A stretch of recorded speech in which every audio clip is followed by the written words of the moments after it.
What is that? Hey, The head himself. of Tamora Morrison welcomes you Head back of Tamora Morrison is to mine. the All New Nerds. Today, Welcome. we are live. It is Wednesday, 6 p.m. Eastern Time, and we are talking about the Book of Boba Fett, Chapter 3, The Streets of Mos Espa. Oh, wait.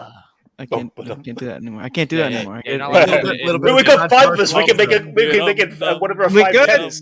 Gotta make a whole chorus. There you go.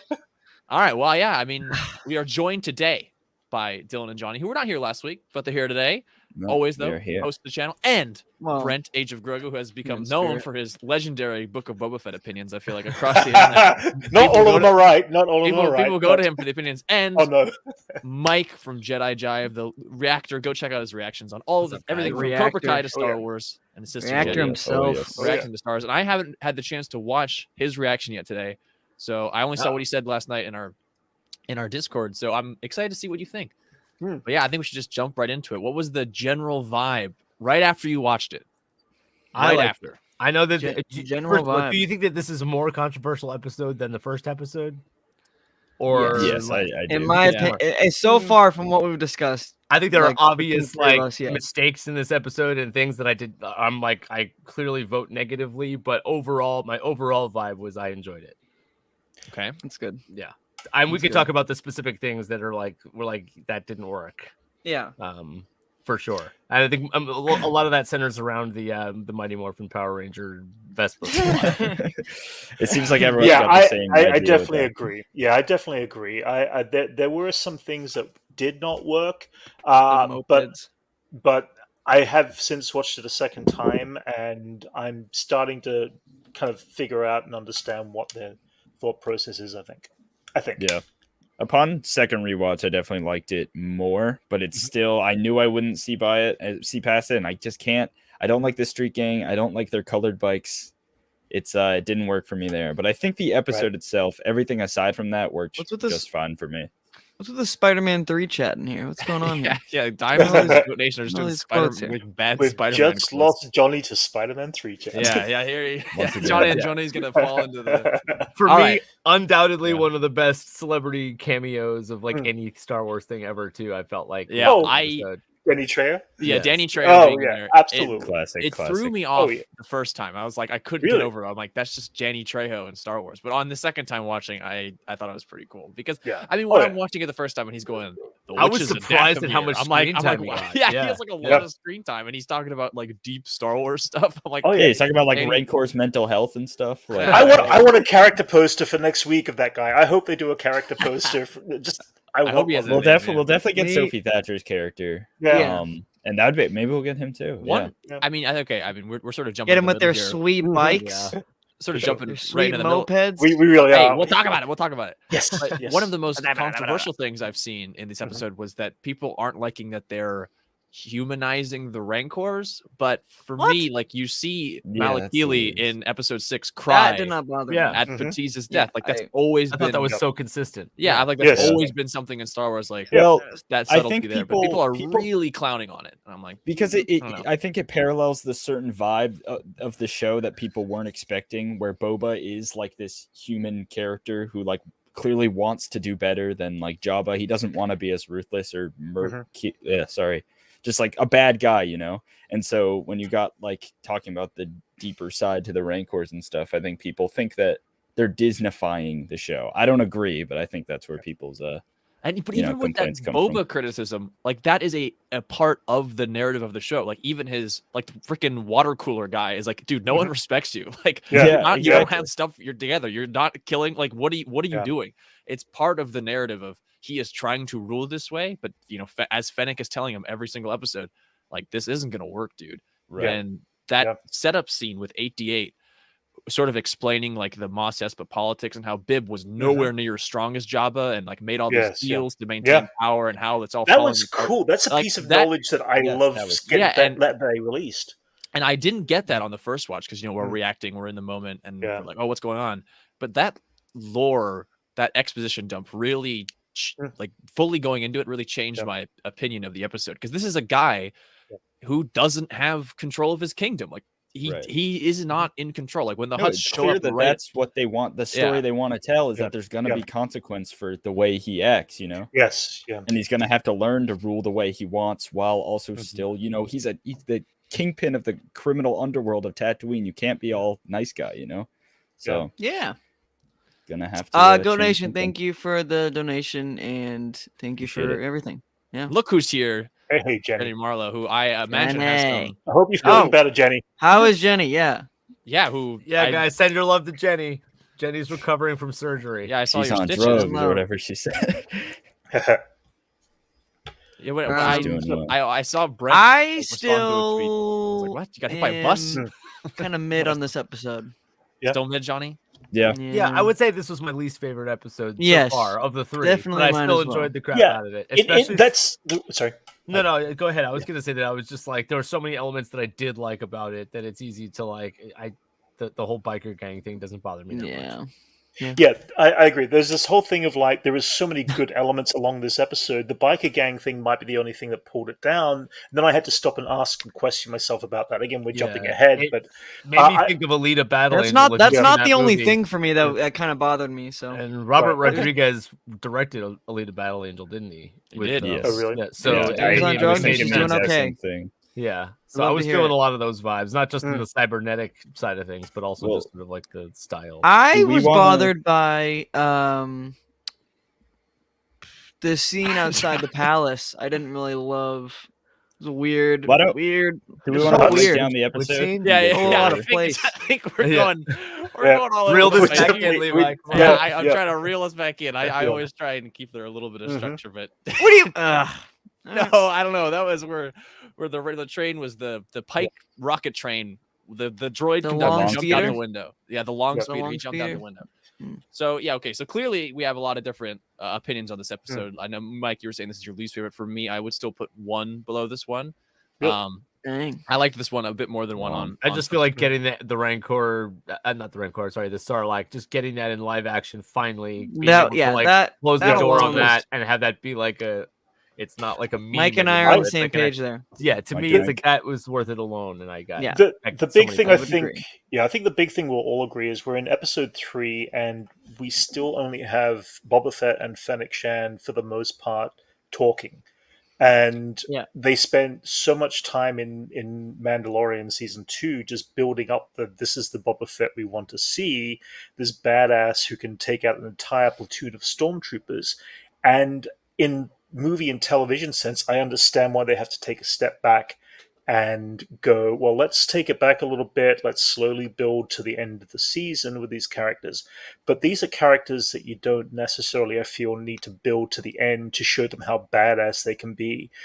Definitely add in a bit more, involvement with Boba Fett and Fennec Shan, who hardly has done anything right now. She really has not. And she's just been side dialogue, and it's kind of sad. I wish there was elements, especially by this episode, in that they could have introduced those two characters into some of the action sequences a bit more. Specifically, again, jumping ahead, but the speeder chase could definitely have involved a reason. Again, we'll get there when we get there. Yes, I think so. Yeah, I had somebody in my comment section suggesting that Fennec, like, why wasn't Fennec there? Like, how did Chrysanthemum get in the first place? Like, where the heck is Fennec? And then we're like, well, there's this theory now that Fennec has actually like let him in. Oh no! Well, I don't know about that. She's trying to usurp. I think Boba there is some merit. I think Chrysanthemum is just like I think there's very skilled bounty hunter. There's some merit to the theory. I bought that concept that like he got in on his own merit, not like probably scaled the wall and then that's it. Yeah, that's exactly what I was going to say, Dylan. I could see him scaling the wall. If we got an exterior shot, that's an open balcony. I can exactly him like the Kool-Aid guy and like running through a wall. Yeah, I would. I mean, if they didn't have that sheer shock value of when he gets pulled out of the Bacta tank, I would love to have seen Black Chrysanthemum just scaling that wall just because that's what we should do. Yeah, that would have been cool to see. I do buy the theory though that at some point in the series, or maybe just in the future shows, that Fennec Shan may betray Boba Fett, because clearly she And she's the one who's always like, we got to kill these people. We got to kill these people. Like, we got to be hard. We got to be tough. And if she said this is a bad idea to him, like twice. I guess morally they're a little different. Like, I don't know if she's gonna betray him, as in like I'm gonna kill you, but I can see her going off and doing her own thing. But maybe I could definitely see some sort of split there between the two. Right. But anyway, we have to know about her flashback story first before that would even happen, if that does go that route. And I feel like that might be next week. I hope so. So let's talk about that. So yeah, the episode opens. We get the shot of the Bomar monk from the trailer. Then we get the it's cool. Then we get the 8D8 scene I was talking about. So he's breaking down the dynamics of Tatooine, and then I mean from there it's a pretty. This episode is the same length as the first one, but the ratio of flashback. There's only I think like 5 minutes of flashback. It was like very brief, very very brief. But you know. I mean, we just sort of ripped the Band-Aid off because of this whole water text thing. He goes in the night on the streets of, Mos Espa, which I think is pretty cool. The seeing it at night. Yeah. And like the little detail of, even though it's not really a callback, but the, 88 just explained how the workers district is controlled by the Aqualish. And then when you see the workers district where they go, there's Aqualish. So I think that's pretty cool. So basically Bib Fortuna, he was like, okay, I'm just gonna give Mos Espa to 3 clans, which was the Trandoshans, the Aqualish, and who else was Platunians, it? Yes. And so basically when he was offed, he said there's a power vacuum now where people really don't know what to do, and that's why people are losing work. So Boba being in the throne has been just negatively affecting pretty much everyone right now. So he goes to speak to his subjects, the Power Rangers. So, I mean, like I said, we just got to rip the Band-Aid off. Cyberpunk this gang. How do we feel? I thought it was interesting. If you see, Levi, if you end up watching our reaction, Jenny, who isn't a hardcore Star Wars fan like us. She's a reader. She's mostly like a Mandalorian fan. That's how she's coming out at this, as like a Boba and a Fennec fan. And when we got to that scene, like my obvious reaction was like, this doesn't feel very Star Wars. But Jenny seemed to like it. She was into it. So I thought that was kind of interesting, that the person that didn't have these like preconceived, like it has to be this certain way, or like that seems like it didn't seem as out of place to her as it did to me. And that's something I got on rewatch, is that it totally feels like something out of the prequels. Yeah. Really, I feel like I've mentioned how Naboo starfighters are shiny and new, and that's like it has its own aesthetic. Putting them on Tatooine felt incongruous. When I look at those guys, so I mean, I'm going to jump into a little bit of history lore here. I actually played the role-playing game book, and there's a whole section in there specifically on cybernetics and prosthetics. The thing is, we've seen that kind of technology all the way back from The Empire Strikes Back. Right. We've seen it in Lobot, and we've seen it in Luke Skywalker's arm. So the idea of prosthetics and attachments are not a out of place kind of thing for me. But it's interesting when I read back on some of these books on what they're doing with the series now. There's so much stuff that kind of they take from the books, and one of them is that cybernetic races basically people look down on people who get cybernetic choices of change. But at the same time, these guys, they're cybernetic. They're going to keep things clean and crisp. I've got a feeling that that's why we've got the clean bikes all the time. And even though they feel like they belong on Coruscant, it feels like that they would maintain their products and not let that sort of stuff go as part of that technological connection with technology. This is why you bring Brent, ladies and gentlemen, onto your streams, because that's my personal. Again, can't prove anything. I feel that is a good enough explanation as to why their stuff is so crisp and clean, and we feel like we should be seeing this stuff on Coruscant. They obviously are. I'm guessing they're not, from Tatooine natively. So, and even then, like, this is 10 years after, and 5 after and that was just Jabba's palace, but like 10 years after we saw Mos Eisley, and Mos Eisley is sort of like the dump of Tatooine in episode 4. Like, this is after the Empire's fall. This is a different time. Like, I could see it being like this is the new generation of kids who's grown up in this time where it's just sort of lawless and chaos. Like, this is where they are, and they're kind of rebelling against what they see around them. and that's this dirty, like grungy, the Klatooinian bike or Nikto biker gang. We're like we're the bikers, and they're like, no, we don't want to be like that. Like Klatooinian, the same one that was from like Mando episode 4, season 1. Yeah, the Klatooinians are like the dog face looking guys. They look like bulldogs. Yeah. And the Aqualish are like the sort of like walrus man, on the Baba, walrus man. Yeah. Personally, I wasn't huge on the the cybernetic Mos Espa gang here, and maybe it's just because down to like the explanation of it just sounded like Cyberpunk 2077 the game, and then you got her robot arm and stuff, and then I saw the speeders and I was like, all right, this really doesn't feel right to me. I will be able to see past it, I'm sure, especially as we get more character development into them and Sophie Thatcher's character. And I also like what it does for Boba, where it shows he's kind of got a soft spot for these rough degenerates really to do with their life. Sure, yeah. I had pointed out to Jenny that the cybernetics, like we'd seen them, like Lobot, for instance, like that goes way back. But Lobot is like a slave almost. Like it's almost like he's been subjected to cybernetics as opposed to like he chose to be that way. And same thing with like Dryden Voss's like slaves or whatever. Right. They have like the top of their head cut off, right? So, like it's like decraniated. Yeah, they've been like lobotomized and turned to cyborgs or whatever. So this was like our first like foray into like people are like voluntarily becoming that way. Yeah. Like that guy at the end was like, "Don't worry, like I paid a lot for my eye." Like I It definitely is a cost involved, the cost of what you lose, and that also comes through though. What I was telling you about in the books is that people are kind of shunned upon for having these alterations done to their body, and we do see that from the guy who comes in, the water distributor, and the one that approached Boba at the beginning, and it just felt very DC to me. Does that make sense? No, it does. No, it doesn't. Yeah, it doesn't take away that the steampunk look of costume. Felt very DC. Felt a little earthly in its own. Even down way. to like the denim jacket that Sophie Thatcher wore. Like, I don't know. It probably wasn't denim, but I actually did remark that I got like a tiny little bit of a Batman vibe right when he confronted them in the like street there. That it was just like sort of like a dark alley with some like, and it just I don't know. It felt very more Batman Beyond. I think character, right? Yeah, Batman Beyond for sure. Absolutely. Yeah. That's funny. I mean, they also remind me of the biker gang from not the biker gang, the hovercraft guys from Back to the Future 2 as well. Yes, people were pointing that out. Yes. Which is funny you say that because Jenny and I in our reaction simultaneously had a Back to the Future when the Major Domo guy steers into all the Melu runs. Yes, Jenny and I immediately turn to each other and go, "I hate manure." And it just reminded us immediately of Biff Tannen. Like, there's a lot of Back to the Future reference in this series. Yeah, and that's one thing another thing I really enjoyed about this episode is that they consistently have been adding some of those. Like I thought of Terminator in the last episode, or Terminator 2, him stealing the bikes from and I need to call a lot. Yeah, Back to the Future 3. Like there's a lot of other the great train robbery. Well. So Boba of Arabia meets Dances with Tuscans.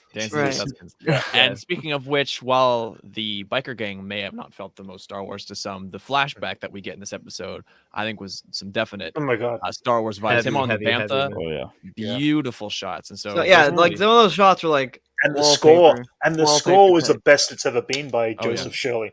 I agree. And so Boba is now, I think it's safe to say, Brent, that there has been at least a year, I'd say, at this point, because when he goes, so basically it looks like he's been in the tribe for a minute. He is on the Bantha, they're nodding to him, and he's going to collect the protection money from the Pikes. And I checked the credits, so this is a different Pike that he sees, so it's not like the same Pike. This is Phil Lamar versus Steven Stanton played the Pike last week.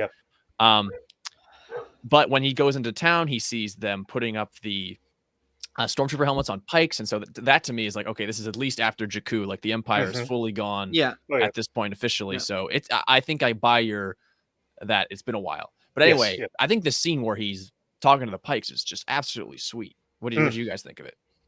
Yeah, Jenny and I immediately had that like right when he walks in, the Pike says something. I don't remember what words he says, but he goes like, "Hey, please have a seat," or something like that, and he just says it like really straightforward and like a very normal like business, like this is all business. Like it was just, the guy seemed like extremely straightforward and all business, which was like a contrast to like the mayor, who was very like just sort of like cryptic and like what's this guy hiding, like so the in an odd way the Pike almost seemed like trustworthy, because his basic premise was like, I don't care like which one of you I pay, like I'm cool with paying you, I just don't want to pay both of you. So it was very like just business, and that was kind of cool, I thought. Yeah. Did you hear the name of the biker gang that he called them? He called them the Catan Striders, which is actually one of the creatures on the Dejarin board. Yeah, and you can see on their outfits. It's the one with like the hammer. Yes, yeah. And you can see on their outfits last episode, they actually have it spray painted on their bikes and on their jackets. Yes, I think is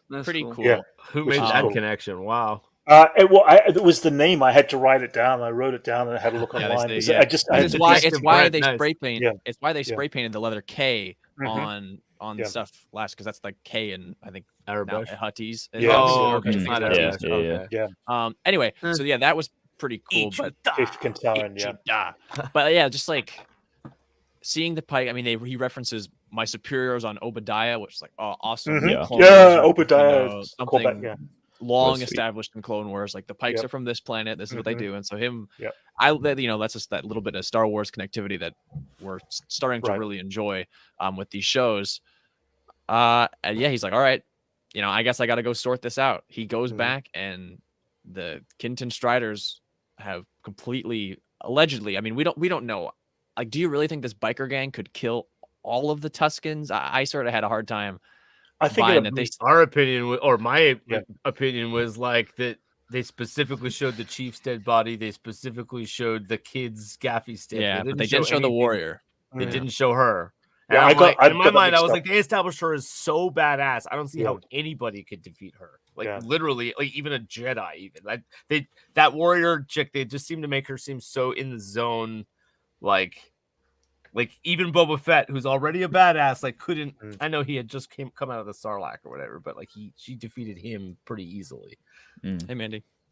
Yeah, I think totally she's agree. still alive. I want her to be alive. They established it would be like Black Chrysanthemum. Like if he had died in that scene, he would have been like, "Oh, is that enough? Like I want more." Can you imagine if that happened? Yeah, but it would be like, that's not enough. It's like, don't establish a character it's clearly that awesome and then just like have that be it. Like it's that was one of the coolest characters we've been introduced to in a while, and I refuse to believe that that's the last we've seen. Although, I mean, that doesn't rule out more flashbacks. Technically, like technically, we could see even more. I think we're gonna be getting flashbacks like every ep. Oh yeah, absolutely. Oh yeah. I mean, we still got a lot to cover. I thought it was gonna wrap up. Finding Fennec yet? Around now? Yeah, I think even like Fennec, Cobb Vanth when he takes Jabba's palace. There's a lot. There's a lot even more following Mando. I mean, that's we're definitely gonna catch that whole Mando story arc going on there too. Yeah, because I did think we were gonna see Cobb this episode. That was a theory I had. I think next week will be Fennec Shan. Oh, you think as a flashback? Oh, absolutely. Yeah, I think it'll be the first introduction. We'll get to see how he tends to her, how he repairs her. Oh, that's gonna be cool. Yeah, which we'll get some information from. I mean, cool. Going back, one other thing I wanted to say about is it's interesting. You look at the parallels, and I know that they're not trying to lead into any pre-foretelling that we're ever going to see Omega from the Bad Batch. But the reality is just the parallel of Omega's life and Boba's young life are very different, and yet they still manage to balance a parallel between things. I mean, everything from her riding Moochie back to the village and back to the whatever. We've got all these little elements in there that show that this is how their lives are so radically different. Yet Boba's life is kind of balancing to Omega's style and thought process much later in his life on how he's taking things in. The idea of finding family, he's been trying to find that all of his life. Omega got that right at the beginning. She found the family, whether it was on the planet, on her home planet, Kamino. Thank you. Wow. Or with the Bad Batch. She's always had family, yet Boba has always lost family. And there's this wonderful connection of parallels that are going there that they don't ever have to meet, but at least they've got this continuing 2 separate stories where you can go, oh, that's an interesting choice of why they chose this or that, because it parallels his Lost. Especially on the topic of parallels with, and this is jumping ahead just a little bit, but with the Rancor, like the Rancor this Rancor was bred from birth only to fight, just like Boba. And now, I don't know, like his connection to this animal, it seems pretty patently obvious to me why they would make it this way. These two things are they're representative of each other, and he feels there's a reason he has a connection to sure it. Like it's not, I don't think all these things are out of left field that people, and I think people just have a weird preconception that Boba is like this horrible person, when in reality what we got in the original trilogy is he says like 3 lines and then dies, or not dies, but he falls into the Sarlacc pit like a chump. So I don't know. I don't see where people are coming from. But anyway, so the flashback ends with him getting ripped out of the back to tank. By the way, beautiful acting from Tim with all of this. He's just been killing it this whole show. Oh, absolutely. He's great. He gets ripped out of the back to tank by Black Sand, and I, for one, think this is a pretty sweet fight. I've seen some people not really digging it, but I had 2 problems with this fight, they weren't necessarily a problem with the fight. One was he clearly takes out his like electric spiked energy knuckles and punches Boba across the face. And this is like a giant Wookiee, like full force punch with like energy knuckles, and like Boba doesn't get a scratch. How is he not dead? Oh, yeah. And then literally like a second later, he bear hugs him, and you hear him like snap his spine. It like he cracking. And then like a minute later, Boba's just like standing there. It might be the back cracking that Peter Parker had. Maybe he needed it. And needed so well. No, I kind of had a problem with that, because it was also like this Black Chrysanthemum character is supposed to be freaking lethal. But now they've gone ahead and made him look freaking stupid. He doesn't kill a single character. He could. They dumbed him down from the intro. From the intro of last week to this episode, he was definitely any bad guy whose only move is to throw his enemy across the room over and over again, and then he gives him a death blow and nothing happens to him. I just thought it was like a very like I don't know, man. I thought it felt like something was going down. I thought it was good. And then when he tackles the Gamorreans down the stairs, it's like, come on, man. The fight was good, but on rewatch, it really felt like there was some kind of limitation. I don't know if it was like a Disney limitation or if it was a technical limitation with the suit, but it's not as hardcore as I remembered it the first time I watched. If anything, it's a technical limitation with the suit, because we saw in Mando how savage Boba could be. Like, people like to forget that we have that Boba episode where Boba is going absolutely insane, and it was pretty freaking brutal. Stormtroopers are crunching and whatnot, and he's stabbing people with the gaffy stick. So he shatters a helmet. So if there was any limitation to this fight, I'm sure it was because of the size of this Wookiee suit. I think what we got honestly was quite impressive for it being a Wookiee suit. I mean, that was a practical effect. I have no complaints. A bunch of stunt using suits in a pig costume and a bear costume falling down the result of the fight. He doesn't seem as threatening as the comics want. I don't think that's true, because he only got trapped. He didn't even get a chance. Like, anytime someone came up against him, he just absolutely beat their shit. And he had like 5 or 6 people on him. It had Kingpin issues with me, where I feel like he would like punch someone really bad, and then they would just stand right up. Do not do that. Kingpin was much worse. Come on, man. Do not do that right now. Come on, that's a touchy subject for me right now.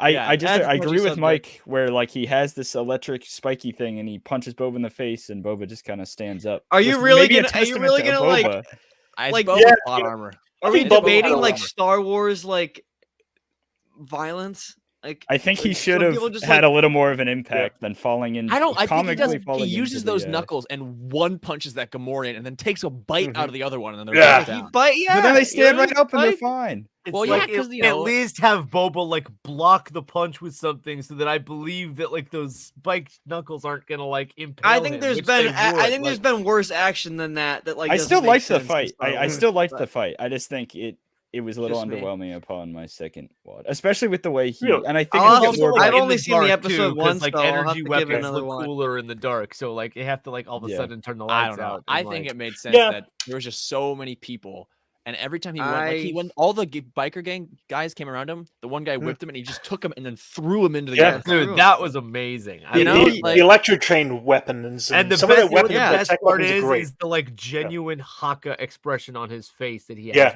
where he's like, you could his roars like Chewbacca, like he gives the growl, but like he is roaring. I don't know. Oh I like the fact that they could only trap him. They couldn't beat him, and even when they tried to trap him, this dude catches himself on the way down the Rancor pit. Like no one's ever done that before. Everyone always goes, "Oh, I fell." Like, he just grabs on, and it's like, no, even Luke. Yeah, like, and he just goes, "No, I'm not falling." And Fennec has to throw a knife into his hand. And then again, he's just standing there, just screaming, and I'm like, I don't know. To me, I hope he comes back, and I hope he's. I was into that. I have to watch it again. Maybe. The very first thing was Boba puts an axe into his back. Hold on. That was awesome. To take it back a second to the thematic stuff we've been talking about in this episode. He's having a dream about the Tuskens. He loses them. Like clearly, that's what's on his mind. He gets out of the pod. He gets strapped to the pod. The first thing he goes for is his armor, but he can't reach it. But then he takes the gaffy stick and is able to stab him. And I thought that was like, there's something powerful there about the gaffy stick. To wake up to, by the way. I mean, I did not expect it. I was like, no, me neither. And that's why I'm glad it was funny because we were watching. I actually did expect it. That was the weirdest thing. Really? Shout out to shout out to Convor Call. Shout out to Corey, friend of the show. He predicted that. He was like, Black Sandin is gonna rip Boba out of the. And so it was in my mind like 10 minutes before. So, it was in my head. I was like, dang, he predicted it. Like just as a joke, he was like, oh yeah, Black Sandin should walk up and just rip him out, and that is exactly that's what happened. Either way, the Black Sandin suit is just so cool. So, cool. I love his Bowser pauldrons too. They I do not think that this is the last we've seen of him though. Me neither. But the way he runs off into the sunset. Okay, they actually specifically set it up so that he now kind of owes Boba. That's what I was going to say. Yeah, he's not a slave to the grind anymore. I don't think he's going to be like a life debt kind of Wookiee. I think he's going to be. He'll turn up when Boba's about to bite the dust, and he'll kick some ass up. And he'll protect Boba and basically go where even is what I'm predicting is down the track. So it's kind of like.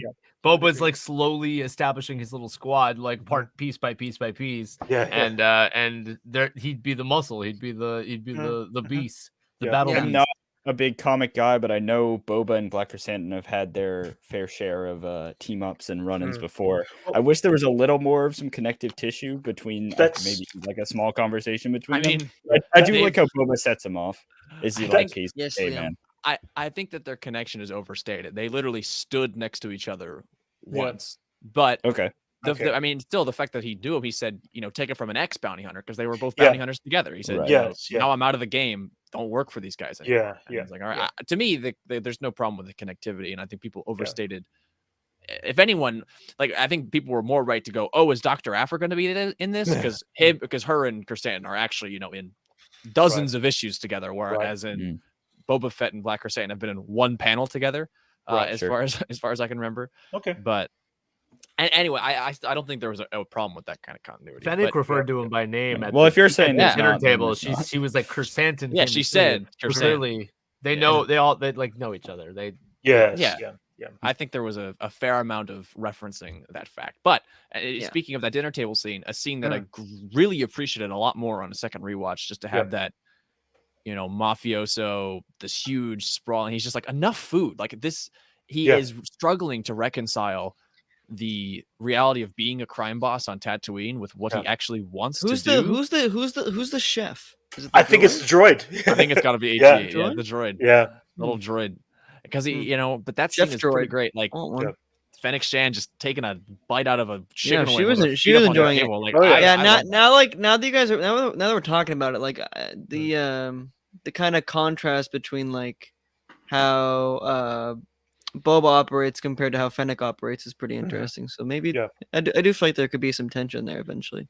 Yeah, That could be cool. No, I think that's definitely what they're setting up, especially at that dinner scene. She And actually just seems the more way she naturally looks suited to the job. Actually, Well, yeah, I Yeah. mean, doesn't she have like her feet on the table, or am I making Yeah, that she up? does. Yeah. No, she has Yeah. a feet on the table. Yeah. And Boba's she's just like sitting there in enjoy his the robe. spoils, basically. And Yeah. we even said in the reaction, just the way she looks at Boba after the Black Chrysanthemum run in, where Boba just comes out in his robe and he's like, and she's just like, come on, like we gotta change something Come up. on, man. And then we go to the dinner scene where he's like, I mean, eventually they come to the conclusion, which I think is what a lot of people miss with their Boba complaints about this characterization. He's like, okay, it's time to fight back. Yeah. Like if they want war, like let's do it. We're busting into the mayor's office and we're taking them on. Yeah. So I mean, again, Yeah. we've had very little of Fennec Shan in this series. The only real backstory we've got is from the Bad Batch, and you've got to kind of also consider who is she in the Bad Batch at that point in time. And there's some very similarities of who she is now in the present, but I feel like we need to have that flashback story to her backstory connected somehow, and We the know- tissue of where she at least comes from, and the kind of assassin she really. We know from Mando, I think, that she worked for the Hutts. She was Yeah. a top assassin of the Hutts at one point. And Yeah. then, I mean, she's like high in the Assassin's Guild, I think, which is why she makes reference to the Nightwind. She's like, you're just paying for the name, which I think was a great line last Yeah, week. that She was knows Nike assassins. sneakers. Which is another thing. Like, she is an assassin. She's not a bounty hunter. She's an assassin. She doesn't just go Next collect level, people baby. or do protection jobs. No. She kills people for money and like straight up murders dead. Like it's not, I'm going to collect a bounty. It is, I will go kill this person because someone paid me to. So like there is that dichotomy between them. And especially now that Boba's this, like, he's using the gaffy stick, he's got the Tusken robe still on under his armor. He's still he's trying to be a changed man. He fell into that Sarlacc pit and he wants to be a different guy. But I think this world is going to pull him back into it. And so it's gonna you can't be a crime boss and be like, and I'm sure his influence, like you even like Jenny brought it up with the Rancor, like he's treating the Rancor with love and care instead of brutalizing him. It's how he makes allies. Like I think that's going to continue, but he's definitely gonna have to, listen to Fennec and strike back. He's have to change his ways. And again, that goes back to the Clone Wars. I think I said this before. It's like he doesn't want to hurt other people. He wants to try to protect those who he believes is innocent. That element and punish those who are guilty. So, what was this? I mean, is Liam? Yeah, Liam's been on it. Liam again. Oh, hey, Liam. Sorry, no, I was not laughing at you. It makes me wonder if some of the beginning of original the episode, the trilogy water collector characters guy is like, get to dude, no interact one with respects Boba you. at some point. Yeah. Is he gonna... Sorry, what were you saying, Mike? Or like if some of the original trilogy characters or anybody we know that knows the old Boba Fett, like Han, like when, sure. in Return of the Jedi, when Chewie's like, and he's like Boba Fett, and he turns around and like not like so Han Solo clearly like knows Boba Fett. Even I know Boba Fett like is the one responsible for putting him in carbonite, but like his reputation precedes him. Like I think the Empire, he's one of the bounty hunters of the like 5 or 6 that they get, including Bosk and IG-88. Like so, like are we going to see any characters that we know from the past that are going to be like he's a bad guy? I think the even best though we bet know that he's a good guy now for one of those kind of interactions is with Cad Bane because of the deleted scene in Clone Wars, because of that pre-established history. And I don't think you were here, Mike, when I talked about this, and I don't know if you know this. The dent in the helmet is supposed to be from Cad. Well, yeah, the dent, but the reason it's there is because Cad and Jango were like, they worked together a lot. They were good friends, and Jango is and was and sort of always will be like he was the baddest bounty hunter ever to exist. And now that he had this clone and Jango died, Cad took that spot, but he never got to prove finish his rivalry with Jango. He could never prove to himself that he was better than this guy. And so who better to finish the rivalry with the clone son of the exact replica of that guy. So that arc of Clone Wars was Cad Bane is training Boba in order to have that duel to kill him, to then prove to himself that he is the best bounty hunter. But obviously it ended the way it did. Cad Bane survived, Boba gets the dent. And so to have a sort of final confrontation between them in this show, I think that's how you're going to get the dialogue of like, I knew you back then. I helped train you to be this way, and now you threw that away. Like, we gotta throw down again. I have a question for everybody. Where do we think? It seems like we're getting more and more as we go back into the back to tank with this Camino scene. Do you think it's going somewhere, or do you think it's just That's that. I mean, every time we keep saying like we're not going to get more Kamino, and then they show us more Kamino. I admit I was wrong there. Think it's going somewhere? Like I'm we're gonna. They refer to it again in comparison to Tatooine once being covered in water when Boba was like, I grew up surrounded by water. If they lean into like this like crisis of like, you know, I don't want to say multiple personalities, but just like different lives. I mean, he's literally wearing his suit and also the Tusken suit. That's a common theme. I could see him going back to Kamino to find it destroyed even. And him being like, "Whoa!" Like I don't know. That would be a good moment. But Kamino was destroyed so long ago. Yeah, that's so long ago. Yeah, that's a Clone Wars kind of story. I think that's and I think Boba will be involved in that story in Bad Batch. I do. Yeah. Sorry, Bad Batch story. Yeah. But I don't think I don't think that's happening here. But I think it's a fair question. No, I just mean like is there is someone like maybe like Django, like so clearly Django is like leaving the planet. Totally. Like Boba's watching him like just like maybe like. I don't know, like he turns around and like someone's at his door or something like dude, I think it's going somewhere with that. Some connection. There has to be something. Kamino and Django. I think that if it doesn't go anywhere, I'm okay with that because it's clearly to me it's just telling the viewer, hey, we're not ignoring this prequel. What George established. It's been 3 times of the same thing, and we're getting more of that scene each time. So I don't know. Yeah, I think that could expand differently. And clearly, this is one of the most fascinating things to me about the show. So it just occurred to me that it would be pretty awesome if they did exactly for the Jawas what they did for the Tuskens. Like, give us a little extra special glimpse into Jawa. No, I think the Jawas are assholes, and I think why do you want that? I'm fine getting a history lesson on a Rancor to be personally. You know, that's what I'm saying. Like, the more we see of Jawas, the more we think they're assholes. The more we see of Tuskens, the more they get humanized. Like I just like Din Djarin understands the Jawa language. He understands like every language. But then he got thrown off a sand crawler, if you remember correctly. I mean, to be fair, if there was a guy climbing on the side of my car, I would probably to the Jawas like they did with the Tuskens. Like maybe it doesn't have to be some tribal, indigenous themed thing, but it can be something unique. I don't know. I think the Jawas have been established as just being nuisances and absolutely, they're menaces.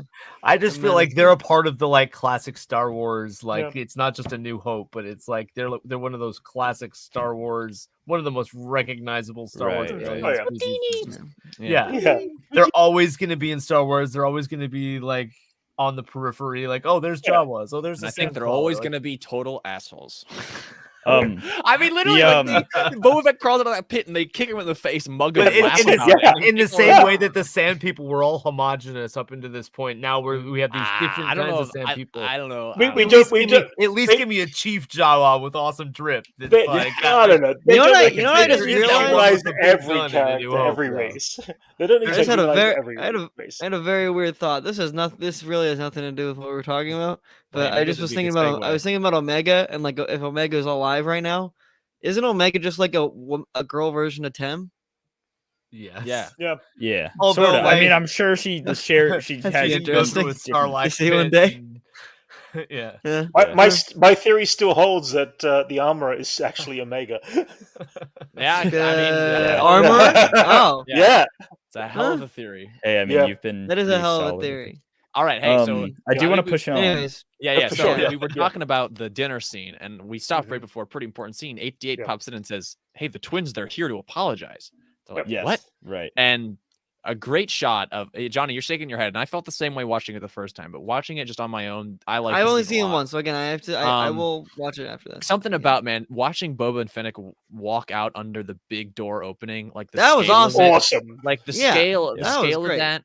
Yeah, a lot of the wide shots in this episode have been great. So a lot of cool shots, but it goes to show how empty, how weak, like Boba's position is right now. That the Hutts can just walk up, and he's like, "Man, I really gotta." He has to get his stuff together, and I think that's what where the show's going. But anyway, the Hutts show up, and they say, "Hey, man, sorry, we sent Black Krrsantan to kill you." Yeah. But here, have this Rancor as an apology gift, and also we're leaving. And when you can do it, but there's a really good reason. Yeah, absolutely. So they say like, we got lied to. This isn't just empty space. It's not. Oh, we were waiting for that idiot Bib to get killed and then just replace you because it's chaos. Someone else is already been promised this claim. Yep. And like, we're not going to go to war over this rock that someone Bad for business. Who would scare the Hutts, man? I don't think it's the Pikes. I don't think the Pikes weren't. Who's in charge of the Pikes? I know, but like, but like, it's got to be. It's got to be Kira. I think it's got to be Crimson Dawn or someone. Red Herring going to say no, baby. No, well, the thing is, if we're talking about the possibility that Han Solo might appear, then Kira being in an episode and Han Solo being in an episode, there might be certain purpose and reason there. If that's the case, I mean, it potentially. I just can't buy. And people have been dying for something related to Solo. Just think about this, Aaron Kellyman, Memphis Nest. You could go there. Just think about this, Mike. Could you really buy that for the next 4 episodes, near 3 hours of live action Star Wars content, that these goofy looking fish people could be like the big bads that are the villains. I just don't see it. I just don't see it. Like, I think that you gotta totally. They're definitely looking fish people. They're definitely a stepping stone, but I don't get like a satisfying. Correct. Yeah. There's a big bet. Maybe you can fill me in on this, Liam. Sorry, Liam. Levi. Leave the chat. I was looking at Liam in the chat. Kelvin.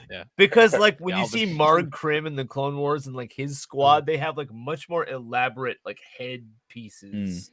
But like they look different, and I was explaining. I could be wrong, but I was trying to explain to Jenny. I'm like, maybe the Pikes they're kind of like ants, in that they have like some of them are workers, some of them are warriors, some of them are like, and they have like different shapes and sizes.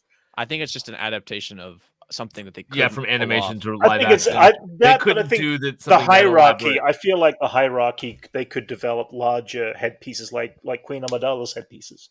It could be something as simple as that. Because this guy took his mask off in episode 2, and I was like, he just reminds me of the Ball Chinian from Men in Black 2 or whatever, or Men in Black 3, whichever one. It was like, why does he have like a big like nutsack on his neck? He's a catfish. He's like a pike. He's a pike. Yeah, he's a pike. They're like fish people. Yeah, that's it. Anyway, so the Hutts show up and they give Boba Fett, Danny Trejo, and a Rancor. Danny Trejo's in this episode. Awesome.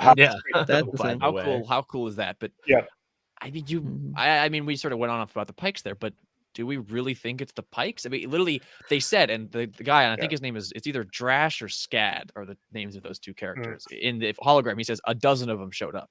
Yeah, a dozen Pikes, like 12 guys. I thought the implication at the end was that it was war in terms of like there's going to be all of the factions, the Trandoshans, the Klatooinians, the Pikes. But we know they're all going to be. That's the thing, though. We know from the trailer jostling for power because one of the scenes we still don't have yet is everyone at that table. The Klatooinians, the Aqualish.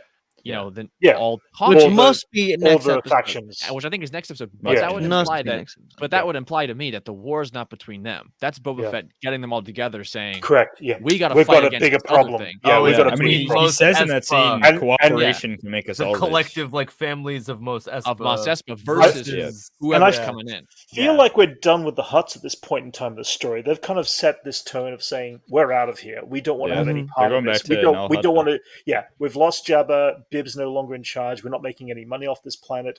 This planet is screwed, and the Hutts are not. And we're out of here. The Hutts are not what they once were, and that's a detail that I really like. That last episode, a lot of us, comic readers and whatnot are like, how are the Hutts even powerful enough right now to come back? Why don't people just shoot them and be done with it? Well, not even just that, but right before episode 6, the reason why Jabba has the power he does is because the Hutt Council, in a fight with Crimson Dawn, essentially, to summarize, gets wiped out. Like the Marlon Brando Hutt from Clone Wars, all those Hutts get killed. And like it's just like the lower Hutts. And that's what he says. He says, the Hutts are tied up on the debauchery of Hutta. Like they got their own stuff going on, trying to figure out how to establish a new council, like come back from this. And so the fact that the Hutts were like, we're not going to risk war over Tatooine, because that's just not where the Hutts are right now. Like these two twins, like they're the cousins of Jabba, the Hutts right now are on the C tier, the back burner, like the benches come up, they're in charge now. And so it makes sense to me that the Hutts be like, multiple characters were like, have you seen this place in this episode? Like the Hutts said it, they're like, this is like a desolate rock. Like, why would you even want to rule this briefly, place? Just briefly to mention again, those pallbearers having to carry those Hutts again from all the way to Palace. You know, I love. Oh my god, there's like a giant Rancor on the hover sled. Exactly. But then that's also shows status. If I am a Hutt in charge, people are like carrying. I'm not going to be somebody who is going to sit on a hoverboard. I'm going to have people carrying me, and that becomes that whole status. Well, that also goes back to episode 1 when Fennec's like, "Why aren't you being carried around?" And that's it. Boba's like, "Nah, I'm different. You know, I can use my own 2 legs." Yeah. So cool little parallel there. Totally. Yeah. So Johnny, what if it's not Kira, Levi? What if it's Cad Bane? What if Cad Bane is actually the okay. We know we must know he's in the show at this point. Yeah, I fully expect it to be. I should say him alone. He's got to like Maul wanting Kenobi. I do definitely think he is a threat. That is clear, but I don't know if that's what that was referring to. I think what we're going to see as coming up is, along with more pikes coming into the planet, obviously 12 is just a small amount off of one ship, and we saw other ships landing that are probably going to have more pikes. They got off the space bus. Correct, that's it, exactly, yeah. They've all been caught to the planet. But they are going to be hiring their own bounty hunters, and I think we're going to start off by seeing some of the bounty hunters we already know, including Bosk, which would be an interesting dynamic between Bosk and Boba, how that plays out. But the thing is, the idea of the bounty hunter is you're paid to do a job. It doesn't matter whether you like the person or not. This is your job. This is your livelihood. If you do something, if you back out of a job because you like somebody, that's going to be frowned upon in the bounty reputation. So Bosk is going to have to go after Boba, whether he likes him or not. If they bring Bosk in, if they bring in IG, any of them, Zuckuss or Forlom or any of them, I think that's where they go next. And then after they more or less either succeed or fail, or whatever the case, but now then we're going to get Cad Bane in.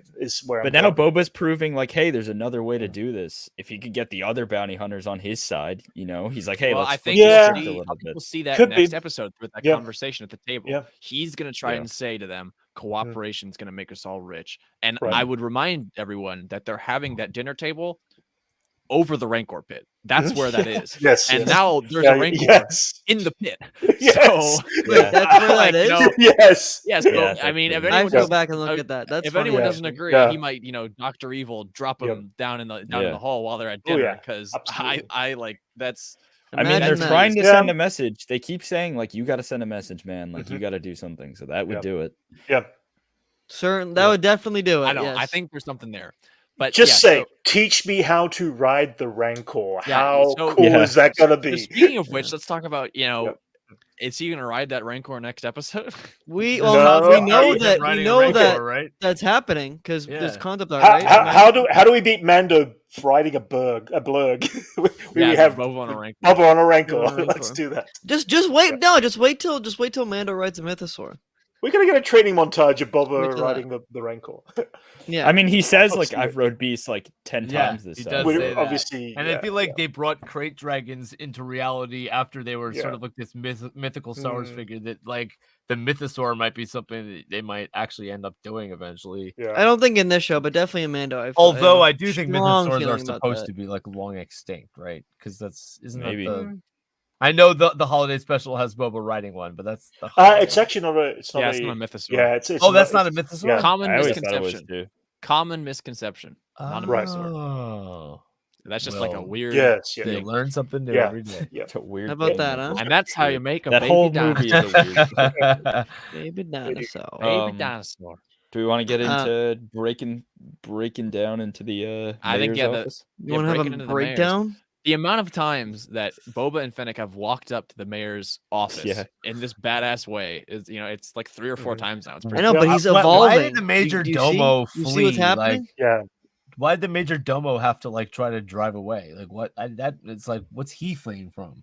I think he doesn't want to give Boba any information because like they say like because he's clearly the mayor's not there and he's like character he's just is like so weird. He's such a bozo. It just seems. I think it made sense. I think it made sense that he didn't want to tell him that he's with the Pikes. Yeah, because if he to me it's weird that the mayor is supposed to be like competent and smart, but his employees are just these. Well, I don't know. I think he's the sleazy. I mean, almost all sleazy politician to a certain. Well, he was dealing with Bib before that. It seems like he could just push around and do whatever. So now he's got Boba coming up front door. We've gotten that in a couple episodes now that his pockets, Mayor Muk Shai's, they were getting lined, and he was just profiting from the chaos, and that all these alliances were made, and he was just the guy who happened to be in charge. So it may not, and he's gone. So it may not even be that he's definitely that gangster, but it may not even be that he has a lot of power. And Fennec says as much. The mayor is powerless. Yeah. He just the connection to.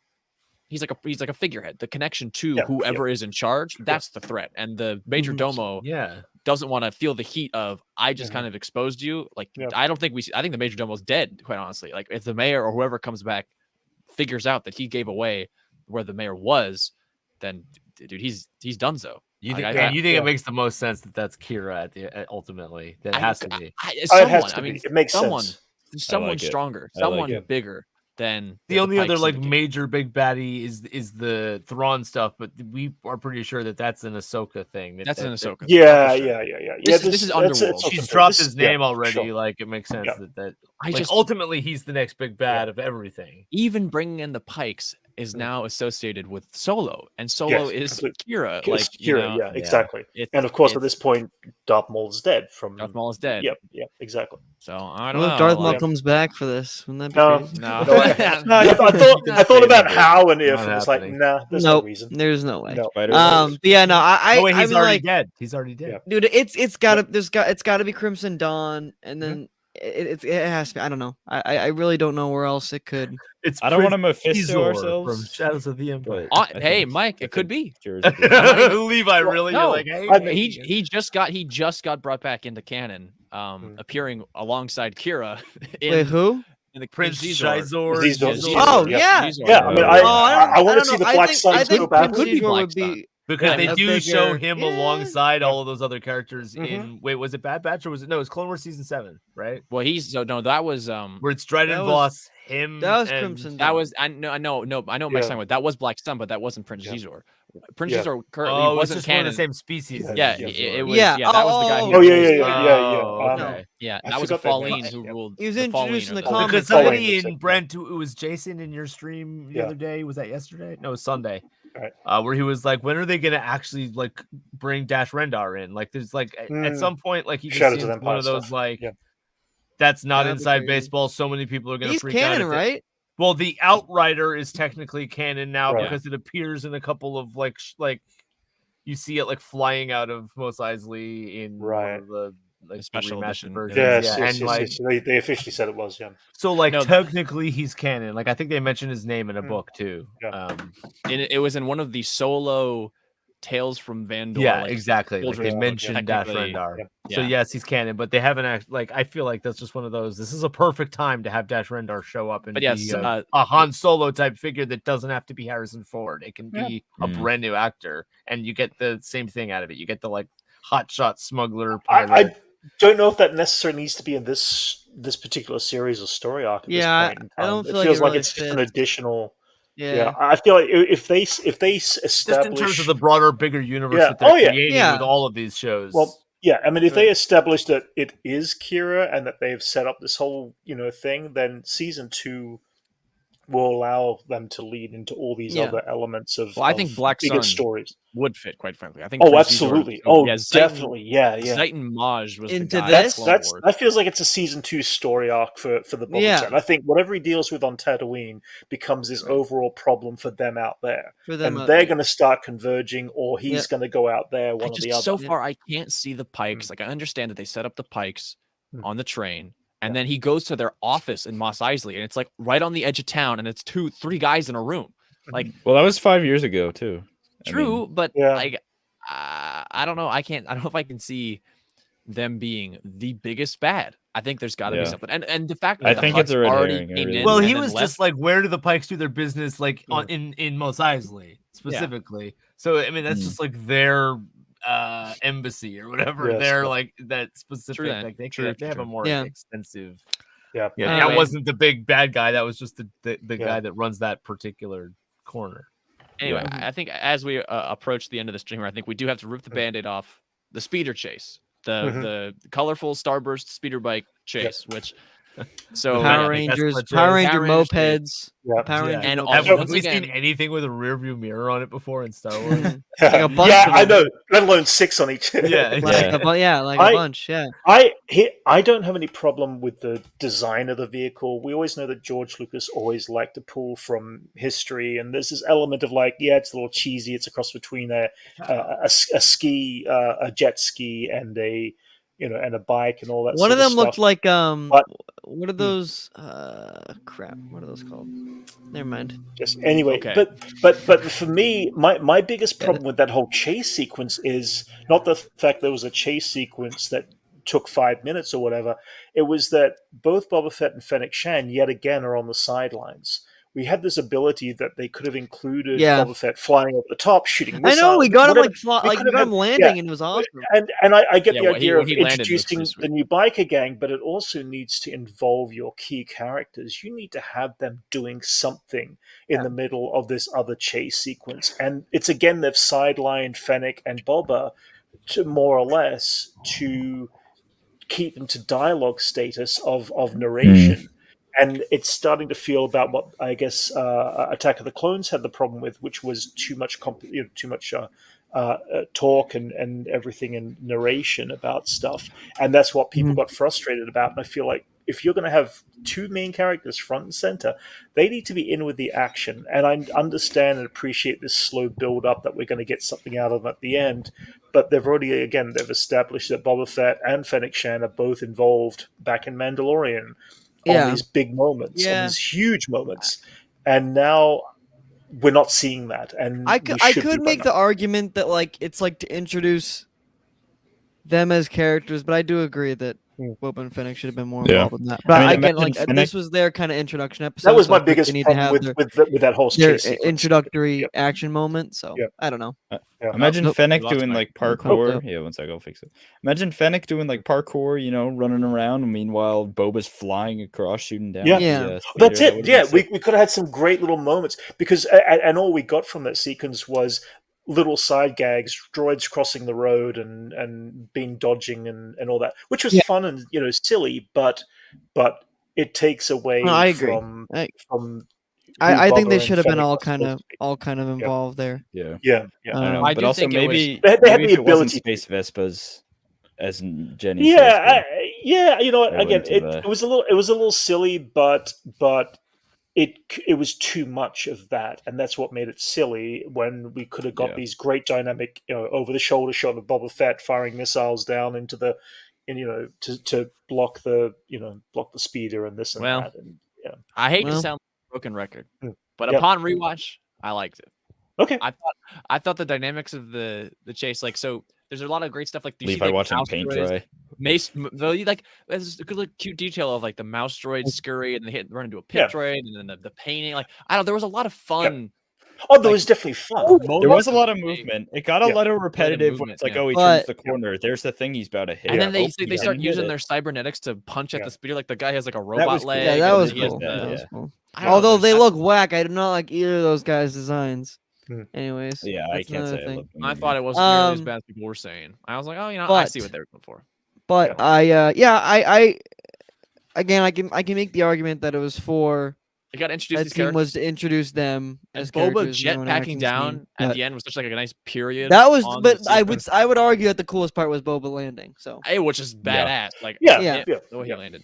Yeah, and I think we've also seen that in these TV shows. I think the only time we've really seen the jetpack in action is the end of Mando season 1 and in the beginning of Mando season 2 when Cobb and Mando are against the Crate Dragon, and it looks really good there. But it was they clearly use it sparingly because of how hard it is to make it look that way. And I think we will get good Boba jetpack action in this, but they weren't going to use it again.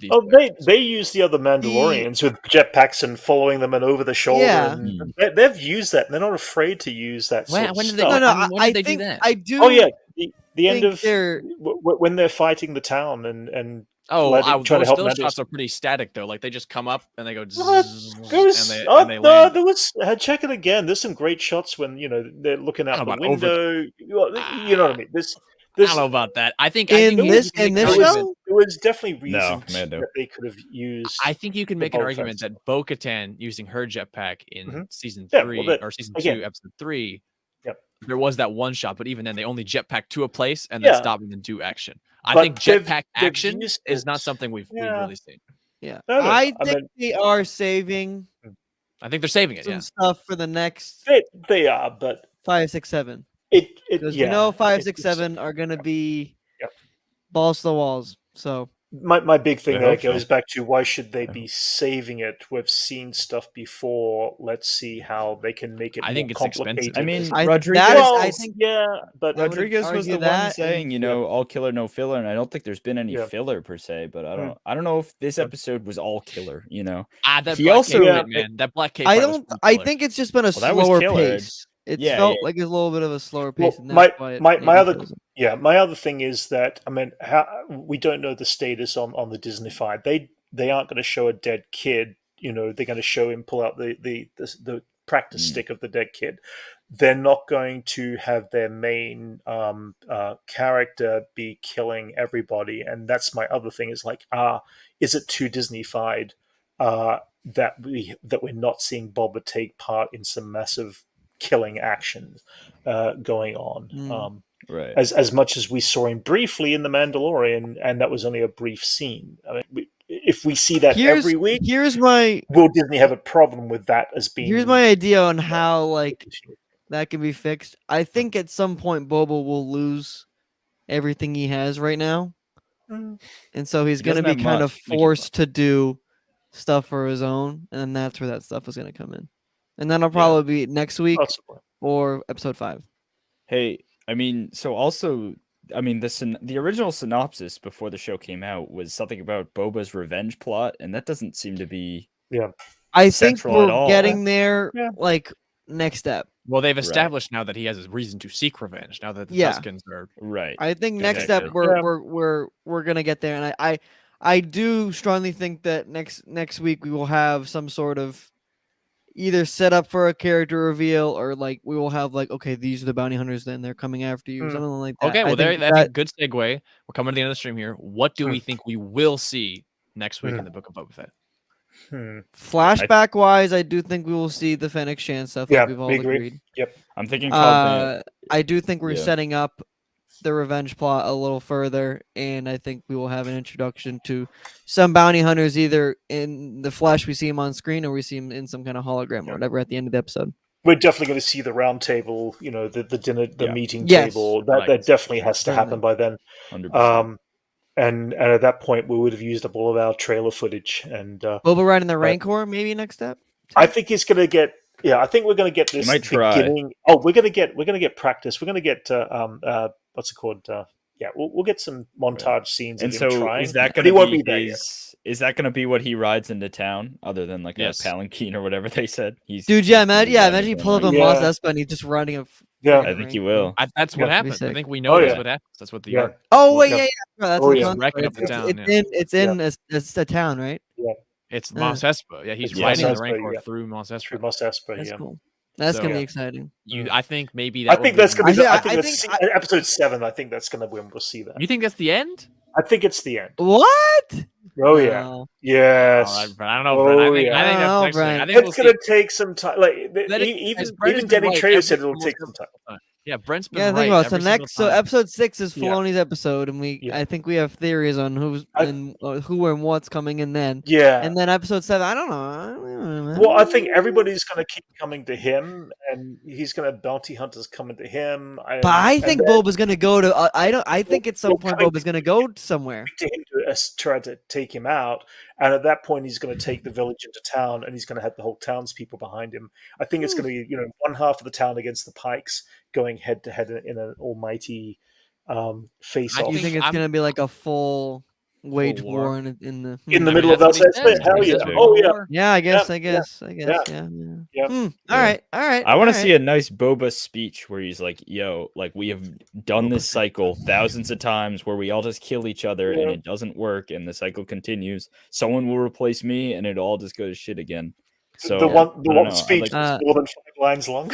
Yes, hopefully, and it will still sound cool. And he'll be like, "How about we change something up and we do it a different way?" When do we think he will go off planet? Because there are obviously rumors of him going off planet at some point. Yeah, I don't even know if he will this Oh, man. series. Or this Although season, we know that we know he's got Slave One sitting there, so there's got to be like we haven't even seen Slave One yet. We know we'll see it in the flashback. Flashbacks, yeah. Don't know. Do you think maybe at the end of next week's episode he'll go somewhere? If his palace gets taken, I can see him leaving and being like, "All right, I gotta get a team." I think by episode, I think we'll see a flashback where he meets Din Djarin and that whole process leading into that time period.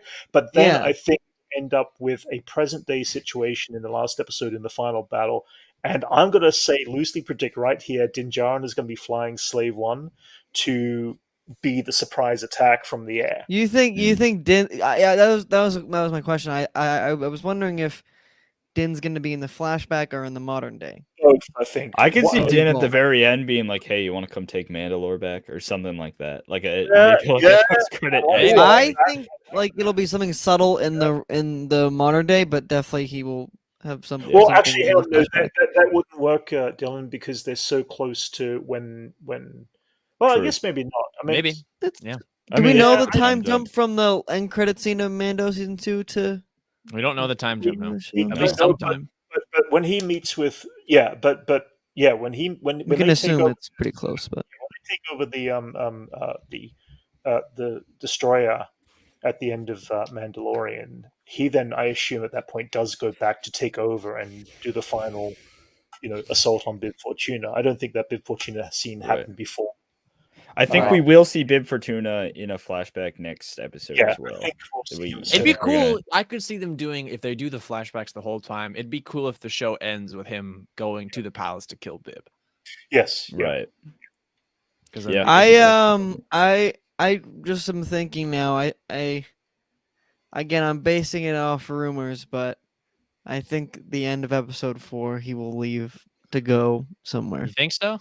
And episode 5 will be that somewhere. We episode. could keep speculating for another hour, but we've been going. Or will be episode 6 because now I'm thinking. We'll see, Johnny. I don't know. Help Din Djarin. He'll go off world in the flashback. Imagine if the Pikes take over. If it really is the Pikes, they seize the palace, and he's like, "All right, I got to get the old crew together." He goes to Bosk. He goes to Forlom. He goes to all these people. And you think that's when? Or he goes to Takodana. I mean, it could be next episode. That's only if the Pikes are actually. I don't think. Right.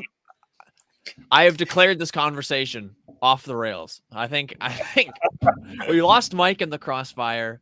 We've been going for. He fell into the Sarlacc pit. He fell into the Sarlacc pit.